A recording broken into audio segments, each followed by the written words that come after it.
Mais uma pessoa que está se candidatando aqui pelo nosso município do Rio de Janeiro, que nós estamos trazendo para que vocês possam conhecer um pouco mais. Ela é Ana Goldbach. Ana Paula Goldbach. Tudo bem? Tudo bom. Primeira pergunta, aquela pergunta básica que nós fazemos aqui. Por que ser candidata a vereadora aqui pelo município do Rio de Janeiro?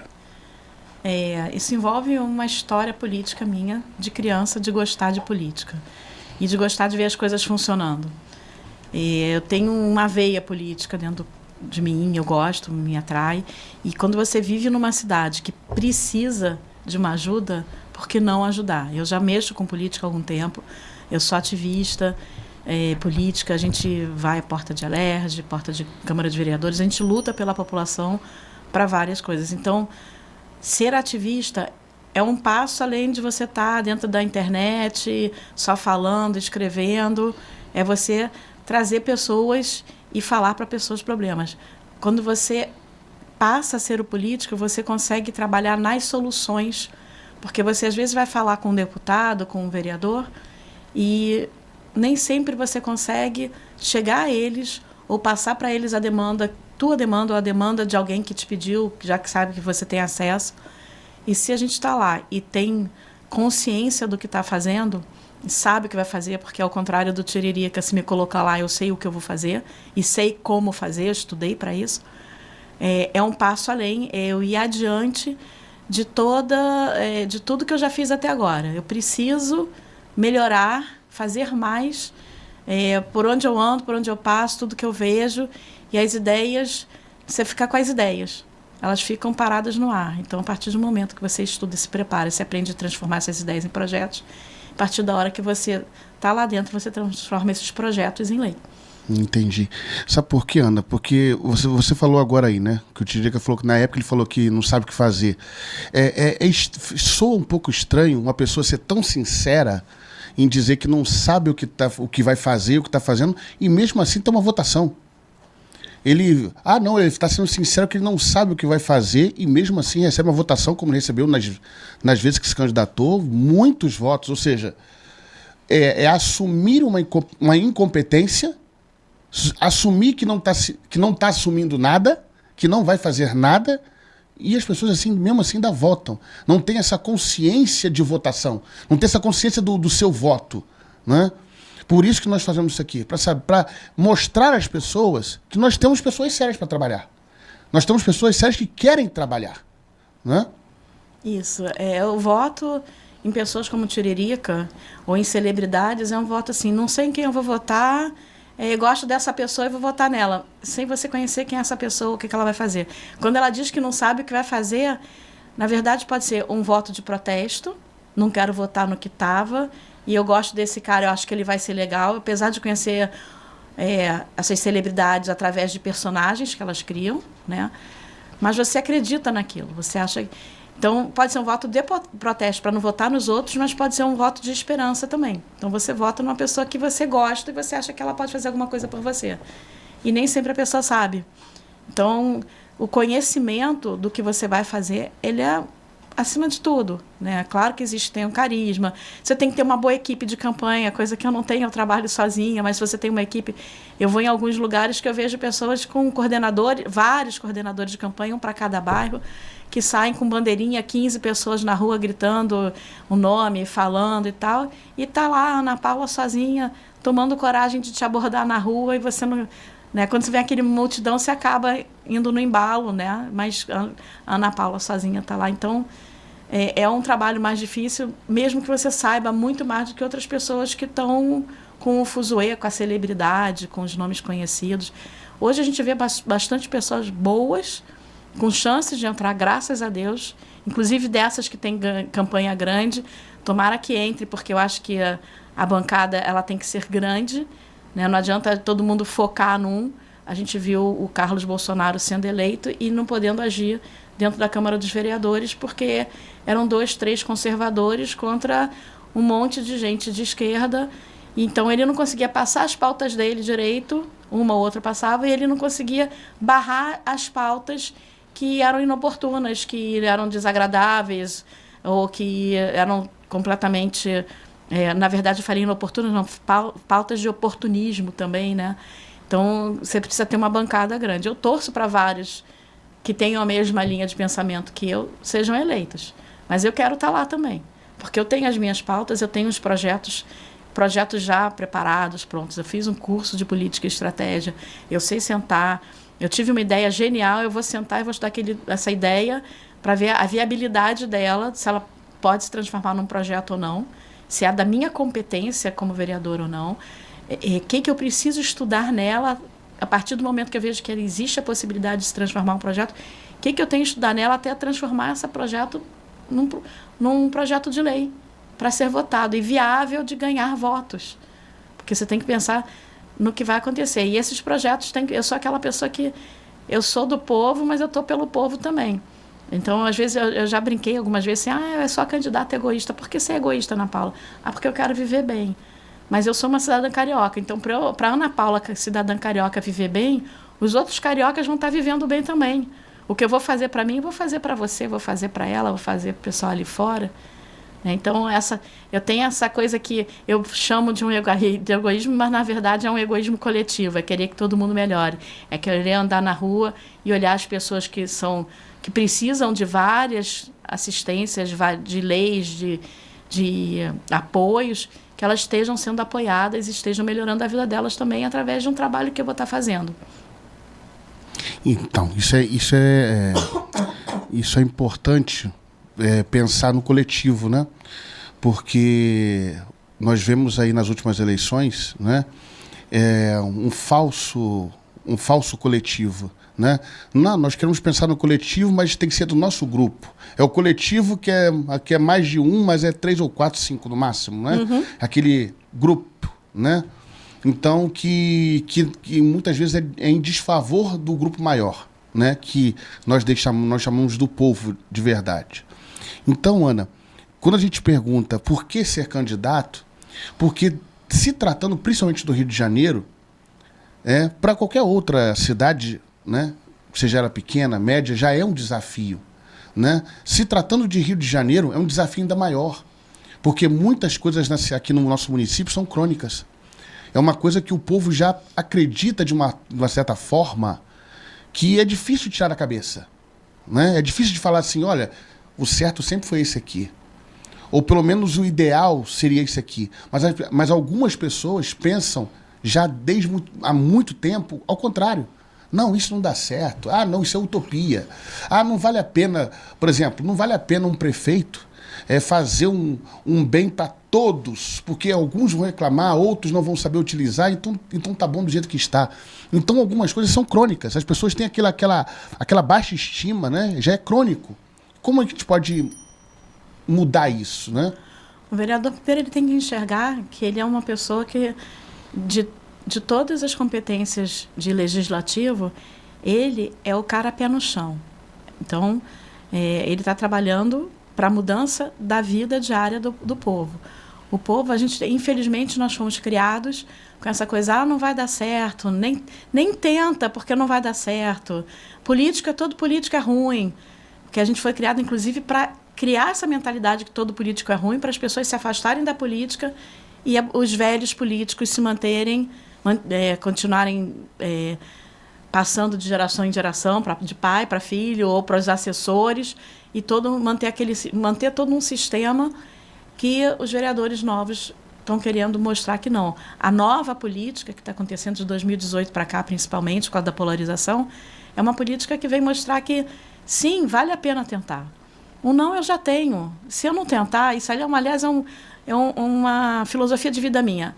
O não eu já tenho. Eu cresci ouvindo meu pai falar isso, assim.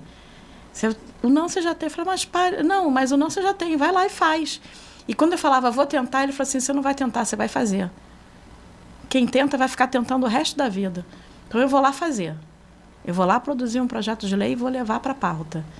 Se eu precisar de uma categoria que ela vá comigo para a porta da Câmara dos Vereadores para fazer aquela pauta pautar, eu vou atrás dessa categoria, que aquilo ali, porque eu não vou estar fazendo para mim, vou estar fazendo para todos. Então, a gente tem que mudar a mentalidade do povo. Falar assim, não tenta, não faz, o prefeito tem que fazer. A gente tem que mexer com a segurança? Sim, a gente tem que mexer com a segurança. Mas não vai conseguir. Vai. tem que dar o primeiro passo. Se você não... Uma escada de 30 degraus, você não vai chegar no 30º degrau se você não der o primeiro. Não subir o primeiro degrau. Então, eu sou uma pessoa que acredito. Eu adoro frases, assim. Tem algumas frases, para mim, que são filosofias de vida. E uma delas é, além do não, tem aquela... Não sabia que era impossível, foi lá e fez. Essa eu adoro. Porque quando eu fico assim, eu falei, não sabia que era impossível, foi lá e fez, eu vou. Senão eu não estaria aqui. Se eu não achasse que eu tivesse uma possibilidade de... Porque eu conheço gente que está candidata porque quer ser vereador, porque acha legal ser vereador. Status. É status, é um salário, é cabide de emprego. Eu conheço gente que se candidatou para deputado estadual, ganhou muito voto, porque na família tem marqueteiro político, e vem agora para vereador, porque ganhou muito voto, então vai tentar de novo. O que fez nesses 2 anos? Nada. Mas resolveu que quer ser político. Aí eu tenho outro conhecido que resolveu que quer ser político. O que você vai ser político? Mas por quê? Não, porque eu não estou gostando da situação. Ele começa a falar sobre um âmbito federal, que o vereador não tem nada a ver, todos os problemas que ele me trouxe. Eu ia ficar olhando para a cara dele e falei assim, você tem certeza que você está candidato a vereador? Eu nem falei nada, porque eu não vou entregar ouro ao bandido. Aí eu fiquei olhando assim, e são pessoas que têm possibilidades e equipes e não sei o que, podem até ser eleitas, mas não sabem nem o que vão fazer e não fizeram nada antes. Vão ser manipulados por um partido, talvez, ou pessoas que têm aquela pessoa que sabe o samba de uma nota só, o cantor de uma música só. Tem o candidato que é de um projeto só, que está lá porque, não gostei, quero mudar. Que bom, é bom que tenha essas pessoas não gostei, quero mudar. Talvez esse seja o primeiro passo. Agora, não ganhou? Então vamos continuar na política, vamos para a rua comigo, vamos batalhar, vamos ficar lá na porta, vamos fazendo pressão. Eu já fui em plenária de Alerj que a gente conseguiu votação a favor, porque a gente estava lá pressionando. E quando o pessoal da oposição viu que tinha tanta gente, ficou sem saber, e a gente consegue pautar. Não, vai postergar. Chega já um monte de gente lá, como é que vai tirar isso da pauta? A gente está aqui, vai pautar. Você não vai tirar o da pauta, não. Siciliano olhou lá para cima ali, aquele monte de gente ali, o Siciliano pautou.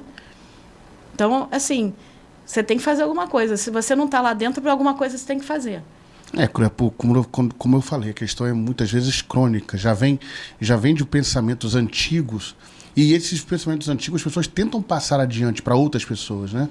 Para outras gerações, né? Porque é uma pena que na nossa política, seja ela de lado A, B, C, D, né? Nós não tenhamos nota para poder dar a um político. Supostamente a nota que nós temos é o voto. É o voto depois, se não fez nada. Mas tem muita gente que não faz e continua sendo reeleito sem ter feito. Porque não tem nota. Não tem uma fiscalização que eu falo até do própria pessoa que vota no candidato. Ele não fiscaliza o que aquele candidato, o que aquele vereador está fazendo. Ele vê a coisa boa, mas a coisa ruim que ele vota contra o povo não sabe. Porque o próprio que teve o trabalho de sair da sua casa para ir votar, não tem o mesmo trabalho de fiscalizar aquele voto que ele deu, que é voto de confiança. Pode ser voto de protesto, que também tem que ser fiscalizado. Um voto de confiança, não já está dizendo, vou confiar e vou fiscalizar, para ver se voto em você daqui a 4 anos novamente. Nós falamos isso, Ana, por quê? Eu lembro uma vez, né, quando já fui lá atrás, quando fui candidato, uma pessoa chegar para mim e falar assim, cara, eu vou votar em você, mas eu vou te fazer um pedido. É só entre nós aqui. Tenta roubar o menos possível. O menos possível. O menos possível. Não existe um tentar não roubar. Aí eu virei e falei assim, você tá falando que eu vou roubar? Eu falei, cara, todo mundo faz isso. Todo mundo faz isso. Só que tem aqueles que vão fazer milhões, tem aqueles que vão fazer que é uma obra que não traz benefício nenhum para o nosso bairro, para o nosso município, para o nosso estado, mas aí vai lá e vota a favor do prefeito, vota a favor do governador para ganhar o seu dinheirinho. Todo mundo faz isso. Por isso eu estou te falando, vou votar em você, mas tenta roubar o menos possível. Ou seja, olha a mentalidade que ele tem. Que alguém já passou para ele de geração em geração que todos são iguais. E todos são iguais para baixo. Não é todos são iguais para cima. São todos para baixo. Do pouco para pior, né? Do roubar pouco para... Trilhões, né? Ainda falar, por favor, faz um favor pra gente. Tenta o menos possível. Então, você vê que a pessoa, mesmo falando que vai votar em você, ela não acredita em você. Ela não acredita em você. Aí como é que faz? Bom, aí a gente tem que... É o jeito que você vai conversar com a pessoa. Primeiro, até faz parte do meu histórico como candidata, uma das provas do porquê que eu entrei como candidata. Eu antes, em 2011, quando eu comecei a mexer mais com política, eu não quis vir candidata porque eu falava assim, se eu for candidata agora e for eleita, eu vou votar, eu vou ter um projeto, vão me pedir dinheiro nesse projeto, eu vou falar que não, eles vão me dar duas opções, ou a gente não vota o teu projeto, ou a gente vota e ganha dinheiro, eu vou falar, então não voto o meu projeto. E se eu quisesse denunciar em 2011, eu ia ser ameaçada de morte. Em 2016, quando eu vim pela primeira vez, eu vim porque eu já vi ali impeachment de Dilma, Lava Jato já tinha começado. Falei, bom, agora se alguém tentar me corromper, a mídia e o povo está doido para ouvir essa história. O cara perdeu a faca e o queijo na mão dele. Ele não vai mais poder vir me ameaçar. Se alguém tentar me corromper, eu vou botar a boca no mundo. Então, essa é uma história que eu já tenho no meu histórico da não corrupção. Se você tem já isso como a tua história na política, mas as pessoas mudam, você vê histórias, né? O próprio Sérgio Cabral conta que ele entrou mais deslumbrado com política do que com o que ele fez depois. Ele foi se corrompendo. Eu acredito, por a minha história de vida, e eu tenho certeza que podem me cobrar daqui a 4, 5, 10, 20 anos, que isso não vai acontecer, porque a política também está mudando. A gente, alguns anos atrás, votava e não lembrava em quem tinha votado. Aí é coisa como a política é aquela coisa, você não sabe o nome de 11 jogadores da seleção, mas sabe o nome dos 11 togados. Então, muita gente está ligada na política e está prestando atenção e está escolhendo o candidato. Ainda tem aquele que olha o santinho ali no chão antes de entrar e votar, ou ouve qualquer um. Então, vou votar, não tem ninguém para votar em você mesmo, para não votar em branco. Mas já tem aquele pessoal que vota consciente e que vai atrás, que tenta acompanhar. Porque os próprios políticos também, com a era da internet, a gente também está se divulgando. Né? Eu acho que você vê alguns políticos que fazem o resumo da semana no perfil deles no YouTube. Você vê alguns políticos que vão postando algumas coisas. Então, importante, eu não preciso esperar que o meu eleitor venha atrás de mim para mostrar o que eu estou fazendo. Porque eu vou estar fazendo para ele, ele vai estar vendo. E eu vou estar sempre mostrando. Eu faço questão de mostrar, olha, você me colocou aqui para isso? Estou fazendo. Uma coisa importante também é que as pessoas têm que prestar atenção em que partido elas estão votando. Eu conheço gente que entrou em certos partidos que não concordam com a filosofia, porque foi ali que conseguiu legenda.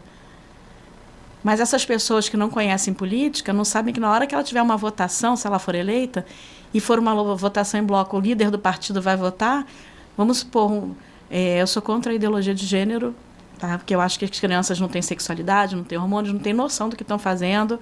Para você decidir se a criança... Ela tem que... Deixa ela desenvolver. Depois dos 13, 14, 15 anos, ela pode escolher o corpo dela, já depois da puberdade, vai dizer se ela quer continuar naturalmente, biologicamente ou não, mas aí, com 18 anos, faz o que quiser. Mas se eu tiver que votar por um banheiro transgênero em escola pública, eu vou votar contra. Mas se eu estou num partido da pessoa que fez esse projeto, se foi um projeto do prefeito, partido...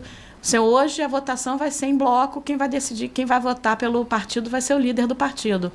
Eu vou ser obrigada a votar contra. O meu nome vai estar lá como se eu tivesse votado contra aquele partido, a favor daquela ideia. Eu digo contra as minhas filosofias. Então, por exemplo, eu entrei no DC no último minuto, eu já não vinha mais candidata porque um partido que está todo mundo que eu conheço está inchado. Eu falei, vou entrar em que partido? Vou entrar num partido contra as minhas convicções? Eu sou judia, eu estou no partido cristão. Então, como é que eles me convenceram? Ana Paula, que é uma pessoa, um partido que tenha mais convicções judaico-cristã, que apoia a tua cultura judaico-cristã, que tenha os mesmos valores que você e que apoia Israel, do que o Democracia Cristã, eu não precisei de 5 segundos para dizer sim. Quando eu tinha acabado de dizer, esse ano eu não venho candidata. Mudei, não queria mais. Então, eu sei que eu estou num partido que tem as mesmas convicções que a minha. Vai ter gente discordando ali dentro? Tem, porque eu já sei que tem gente que pensa diferente. Mas é 20% do partido que o partido deu. A gente está num lugar democrático. Agora as pessoas têm que começar... Estou nesse partido, estou nesse. Esse aqui pensa assim, eu estou nesse. Esse aqui pensa assim. Uma coisa que a gente não tem, que existe muito no parlamentarismo, são as ideologias partidárias. Mas isso também, como você falou sobre a questão de contra e a favor, também faz parte desse 20% que você falou do seu partido. Talvez 10, 20% do seu partido pense diferente de você, mas a maioria pensa relativamente igual. Quando tiver votação, o 80% ou o líder do partido vai votar de acordo.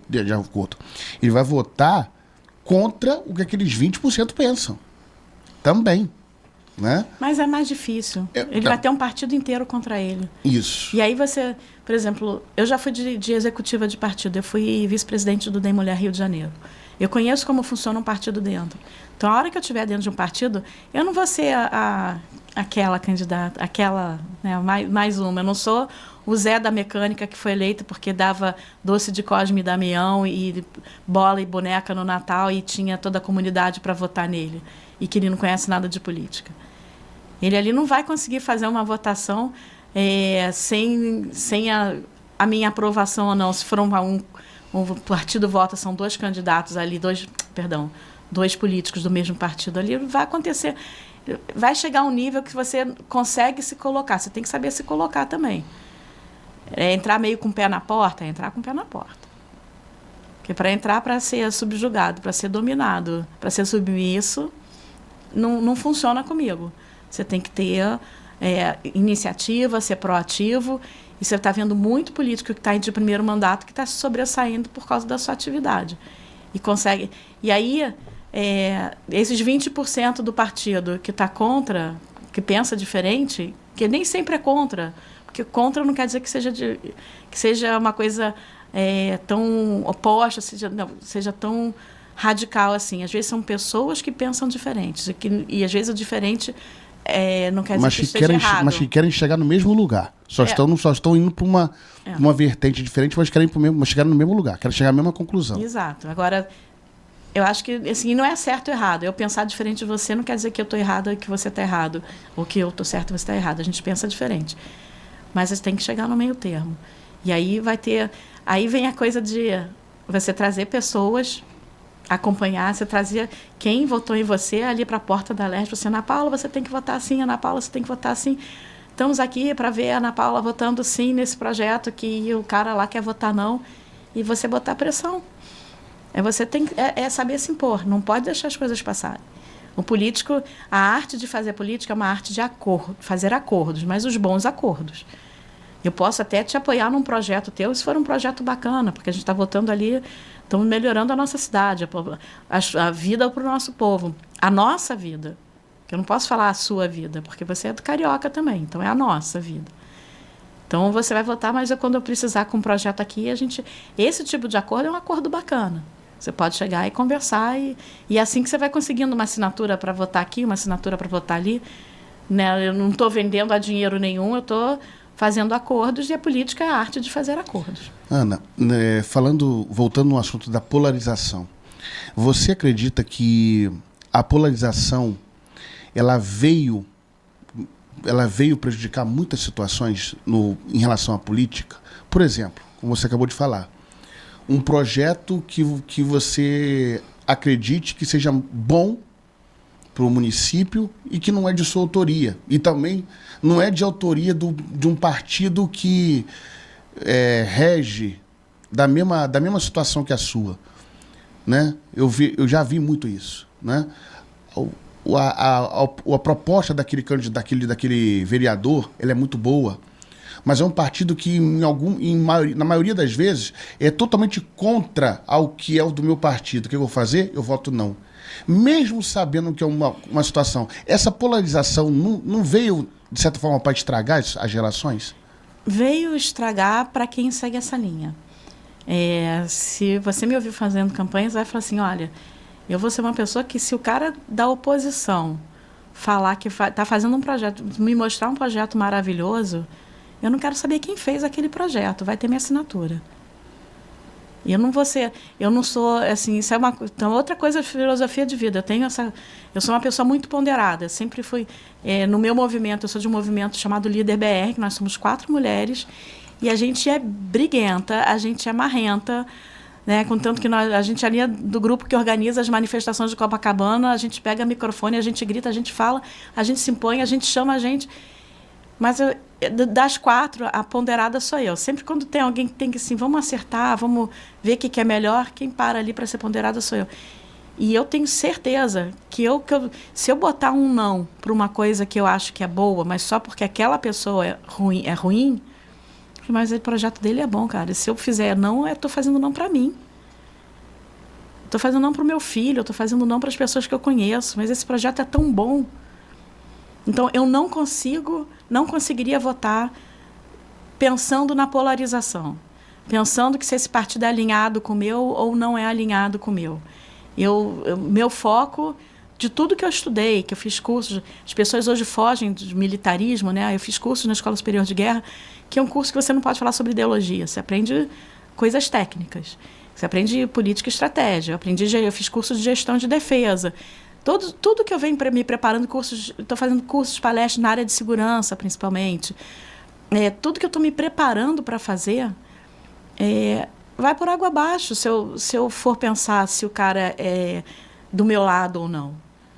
Se eu estou me preparando para ser uma boa legisladora, né? Se eu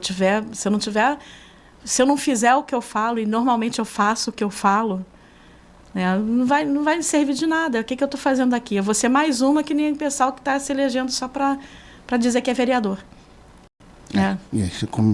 Como a gente fala sempre, né? Essa questão é muito prejudicial, né? A gente não dá o braço a torcer, não saber no momento ideal, no momento que é o correto, a gente não saber reconhecer, dentre muitos defeitos que aquela pessoa tem, ou da sua ideologia, né? Não saber reconhecer que naquele momento ali ela deu um passo firme, ela deu um passo certo, né? As pessoas, muitos têm essa questão de jogar sempre a pedra pro lado de lá e depois a pedra vem pro lado de cá. Por isso que a gente sempre fala, né? Quem fica em cima do muro é que mais toma pedrada, né? Porque ele vem recebendo a pedra dos dois lados, né? E o importante que nós julgamos aqui no município do Rio de Janeiro, como eu falei, que é um desafio, justamente essa questão crônica, de falar que, até de forma externa, né? O carioca, ou até mesmo o fluminense, né?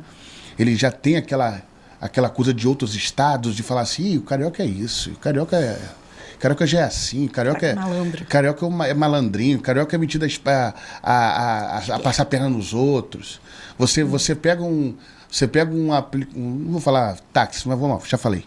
Você pega um táxi daqui até para ir para tal lugar, custa X, aí para voltar ele cobra o dobro, né? Então alguma coisa está errada. Então nós já temos a estigma, já temos aquela coisa de sermos desonestos, de sermos eu já saí da rodoviária Novo Rio e logicamente podia ter pegado outro tipo de transporte, mas na pressa, porque eu estava em cima do horário, eu peguei um táxi que era uma distância de 2 quilômetros. Só que ele me viu saindo da rodoviária naquele horário, no meio da tarde, turista. E naquela época, 2 quilômetros, tudo bem que ele estava numa fila, 2 quilômetros daria, por exemplo, naquela época, 10, 12 reais. Chegou lá no relógio, ele, deu 30. Falei, não tem como ter dado 32 quilômetros. Não, mas é o que está no... Pode olhar aí, tá no taxímetro, deu 30.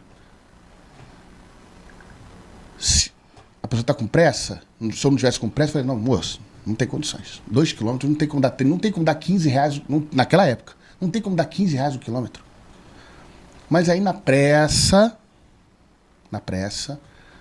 eu tenho que chegar na porta do meu trabalho, não posso passar de 4 horas da tarde, senão perco o dia inteiro, mesmo trabalhando, vou lhe pagar.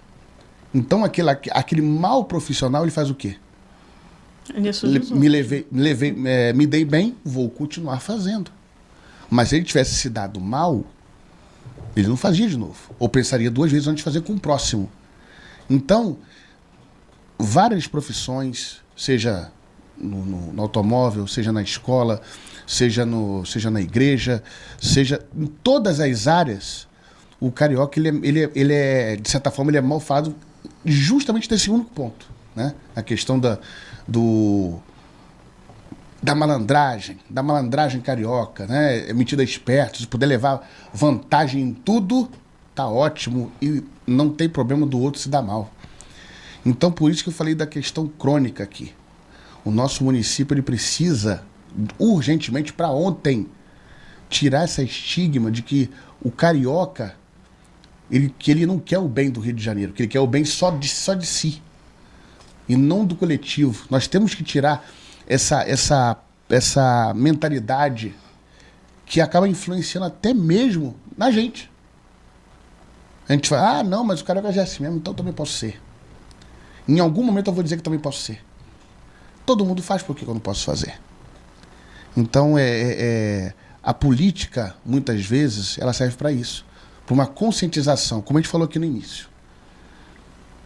Um cara supostamente mega sincero, dizendo que não sabe o que ia fazer, mas vote assim mesmo. E teve a votação de políticos de carreira que nunca tiveram essa votação. E até quando ele tentou a segunda vez e também teve uma votação muito grande, ele falou, lembra que eu falei que eu não sabia o que faz? Continuo não sabendo. Eu mais voto em cima dele. Então, são situações que a gente vai tentando mudar aos poucos, né? É a pergunta até, uma das últimas perguntas que nós vamos fazer aqui, dessa conscientização. Além da sua candidatura, né, aqui no nosso município, você acha que nós vamos ter muitas, dentre os 51 aí, você acha que nós vamos ter muita surpresa? Ou acha que vai ficar mais ou menos meio a meio, metade surpresa, metade já estava certo? Se eu for responder, eu vou ser presa. Já respondeu. Ou não? Já respondeu? Já respondi. Já. Então... Por experiência própria, tá? Mas eu tenho que fazer a pergunta, sim, né? Eu tenho que fazer a pergunta. Mas, que a gente sempre fala, né? Tem que haver uma renovação na política. Renovação. E algumas vezes acontecem certas renovações que a gente vê que não renovou. Renovou o nome, mas não renovou o conceito. Não renovou o tipo de atitude. Isso não foi renovado. Só mudou os nomes. O do pai para o filho, do pai, do avô para o neto. Só mudou isso. Só mudou os nomes. Uhum. Mas não mudou o conceito. Continua a mesma coisa. Ana, finalzinho, quase chegando no finalzinho da nossa conversa, né? Que a gente sempre fala isso, não é uma entrevista, é uma conversa para que as pessoas possam conhecer mais o seu trabalho, não somente regional, não somente na região onde você mora, onde você atua, né? O que esperar, né, da Ana nesses 4 anos? O que esperar? Vai esperar da Ana uma pessoa muito atuante, uma pessoa que vai olhar para a população e falar assim, tô com vocês. Se as pessoas vierem falar comigo, pedir coisa que não é da competência, porque muitas vezes as pessoas pedem coisas que não é da competência do vereador. Se eu não puder fazer, eu vou ver alguém que faça. Eu vou buscar. Portas abertas para quem quiser. Mas eu não votei nela, mas a única pessoa que eu conheço, eu votei no outro, que era nosso amigo também. Vai lá falar comigo, não tem problema não. Portas abertas. Eu acho que a gente... O legislador, a pessoa que é eleita, ela está ali para trabalhar para o povo. Respondeu minha segunda pergunta que eu ia fazer. Gabinete aberto? Gabinete aberto. Gabinete aberto. Gabinete aberto, com certeza. 27.500, eu não falei nenhuma vez o meu número aqui. Eu fiquei pensando na hora de dar entrevista, eu vou de vez em quando falar, olha, fala com a Ana Paula Goldbar, número 27.500, porque o ideal é eu repetir várias vezes a Ana Paula Goldbar 27.500, que eu não falei durante a entrevista. Mas, assim, eu acho que a gente tem que pensar que, sim, existe pessoas do bem para fazer coisas do bem, e isso não é falácia, é só ver o que eu venho fazendo, né? Vai abrir meu Instagram, meu Facebook, vai ver coisas de Israel, mas vai ver várias coisas de campanha, de manifestação e tal. Muitas coisas a gente teve que apagar por segurança, né?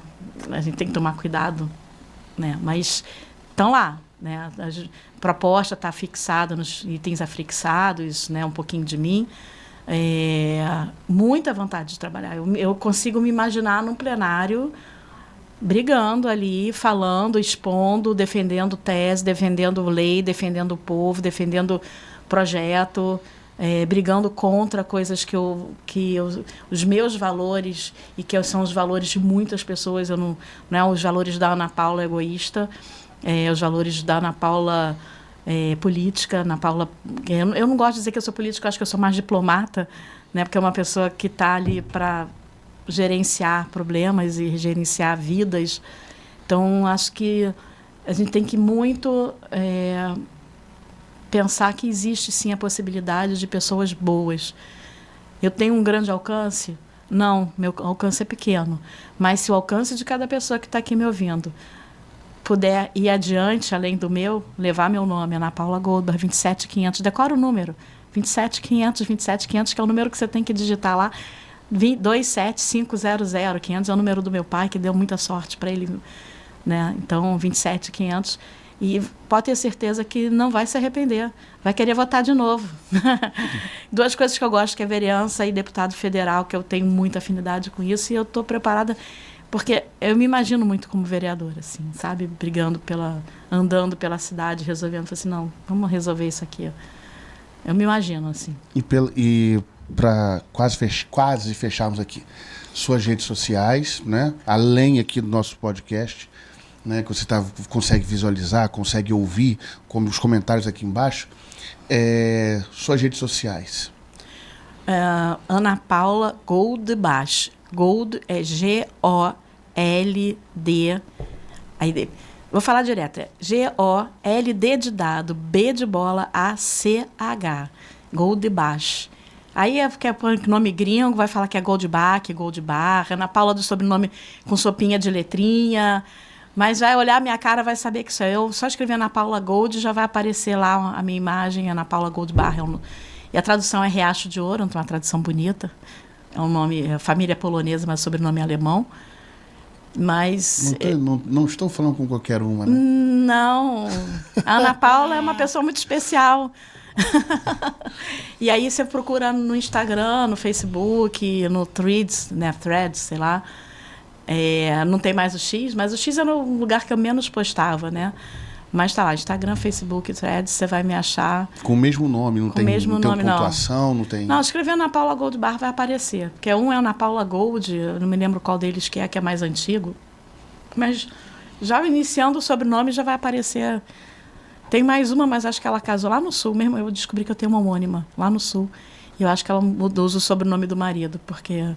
ficou mais fácil, assim. É mais fácil. Gente, nós estamos chegando aqui praticamente no final da nossa conversa. Mais uma vez frisando, a Ana Paula Goldbar. Bar. Gold de ouro e bar do pianista.